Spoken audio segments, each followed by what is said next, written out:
Jorgensen. Welcome to my show Between Two Vines. Today, I'm happy to introduce a guest who in wine circles needs no intro at all. She comes to the Willamette Valley. She comes from Willamette Valley royalty. Welcome to the show, Your Highness, Wynne Peterson-Nedry. Thanks. Pleasure to be here. Maybe we'll drop the highness thing. Okay. Tell us, what is it like to be related to Prince Harry?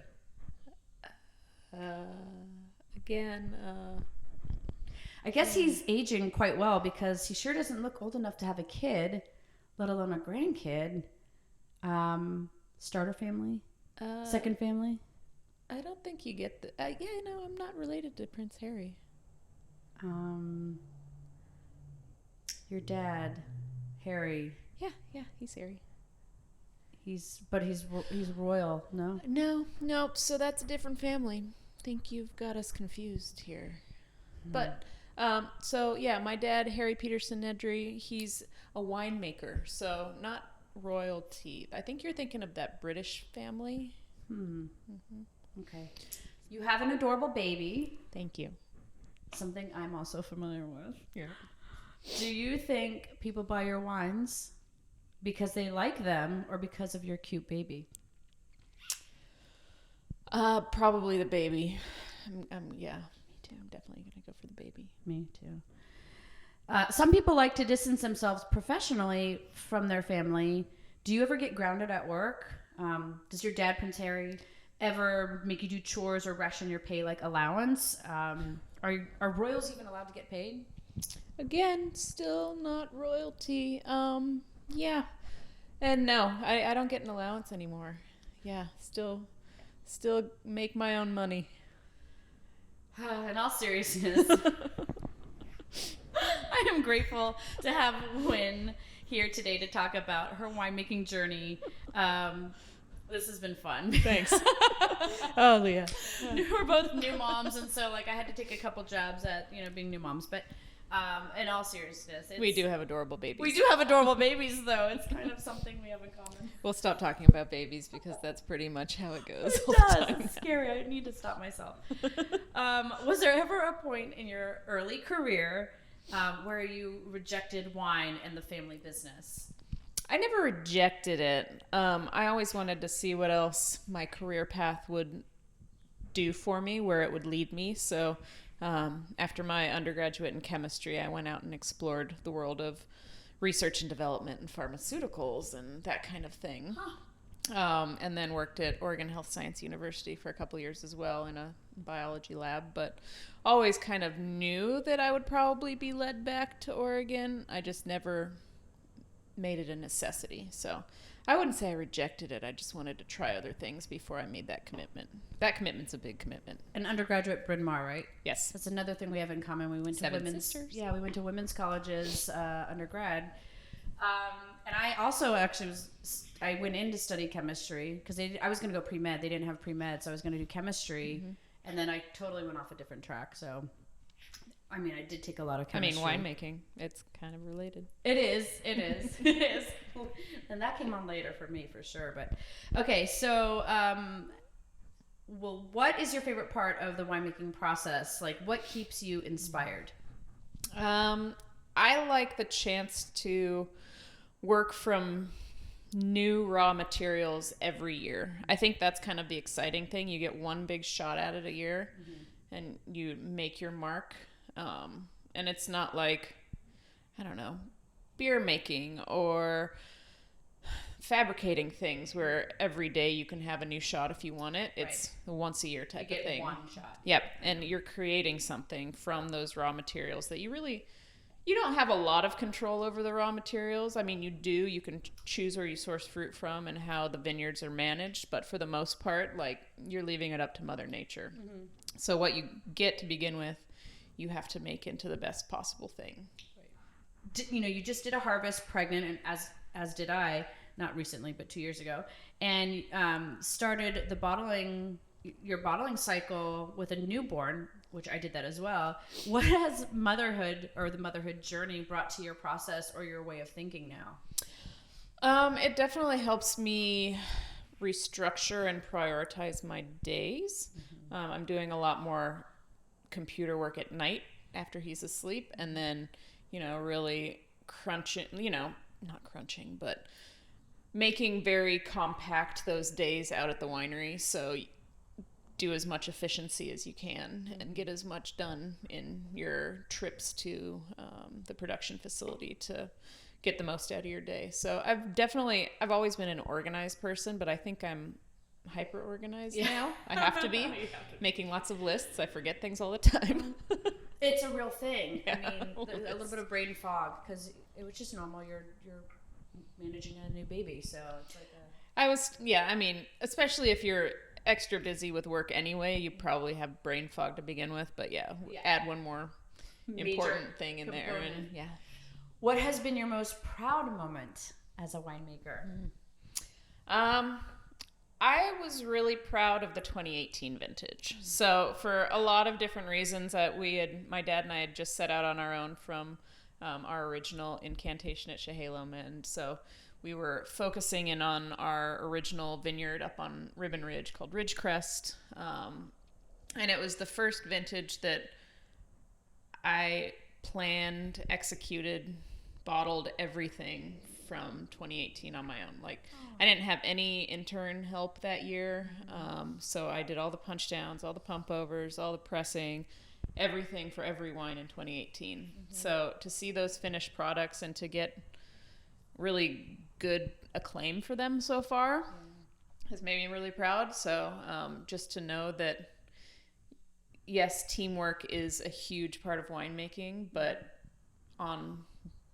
in one case, I was able to do it all myself. Yeah. So it was a very challenging vintage for a number of reasons, but it was also really great. So for me, I did that in the beginning, and it got to a point of exhaustion, of trying to do it and run the business, right? Yeah. And at some point, you realize something has to go. Yeah. But to have a few of those vintages, or a vintage or a couple of those vintages under your belt where you just did it all, it's pretty remarkable. Yeah, it feels good. Yeah. Yeah. I wouldn't want to do it all the time. I really like assistance, especially now with a kid, because I don't imagine harvests will let me stay all day, every day now. No. But doing it at least that one time, the first year on our own, was really great. So, yeah.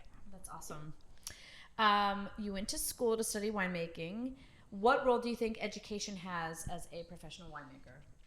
I think education is important.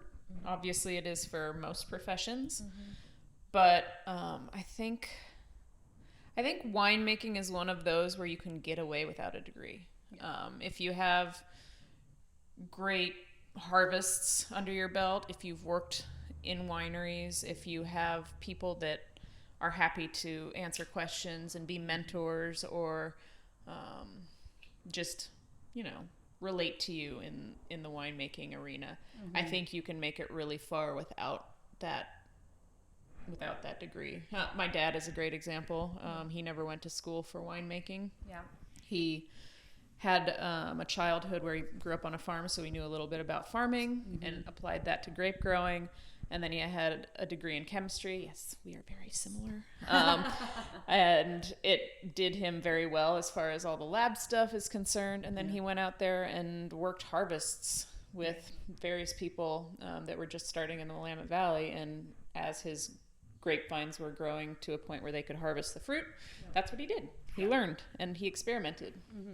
And I think that goes a very long way. So it does. Yeah.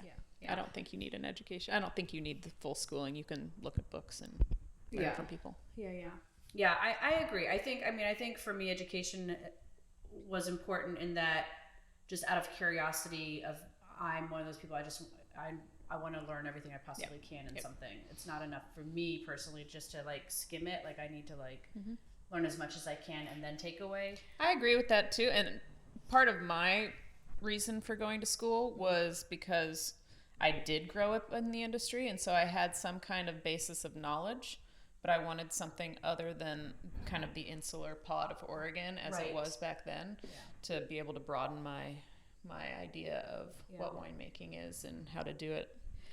What would you say is your signature style across all your vintages? What makes your wines uniquely Wynne Peterson-Nedry wines? Oh, I don't know. That's a hard one. That's another one of those things like, how do you stand out? Right. I like to let whatever vineyard I'm sourcing from speak for itself. So somewhat minimal intervention. All the reds that I make for both the Ridgecrest and Ribbon Ridge label, as well as the other project that I'm part of, the 00 wines. Nothing has been inoculated. We just have spontaneous fermentation.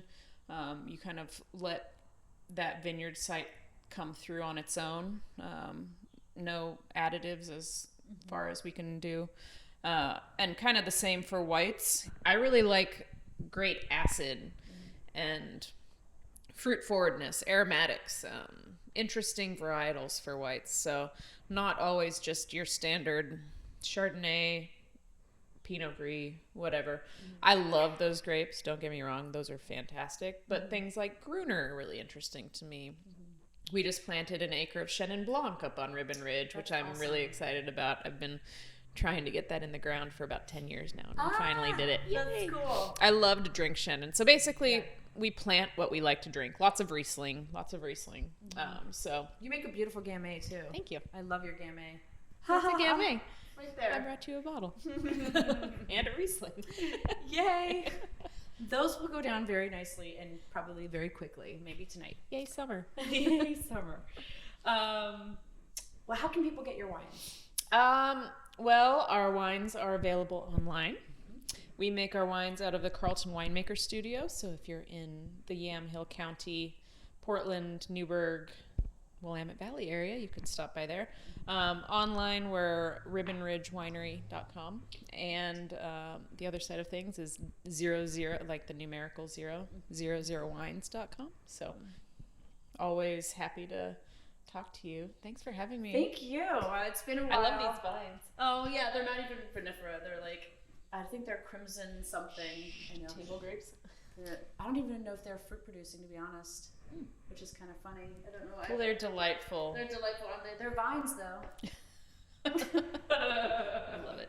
Well, I feel very cozy here, and it's almost like we're out in a vineyard chatting. It's great. Yeah. Well, thank you for your time. Thank you, Leah. And everyone, please check out Ridgecrest Wines and follow them on Instagram, right? And on Facebook, on all the social stuff. Yep.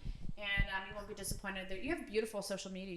Your Instagram, I'm constantly admiring all the photos and the art directions. So. Yeah, we have a great person that does it for us. Adventures in Vino Land. Oh, it's beautiful. She's lovely. It's beautiful, Brittany. And it does a nice job of showing the story of what you can expect with Ridgecrest Wines. Thanks so much. Yep. Yeah. See you around.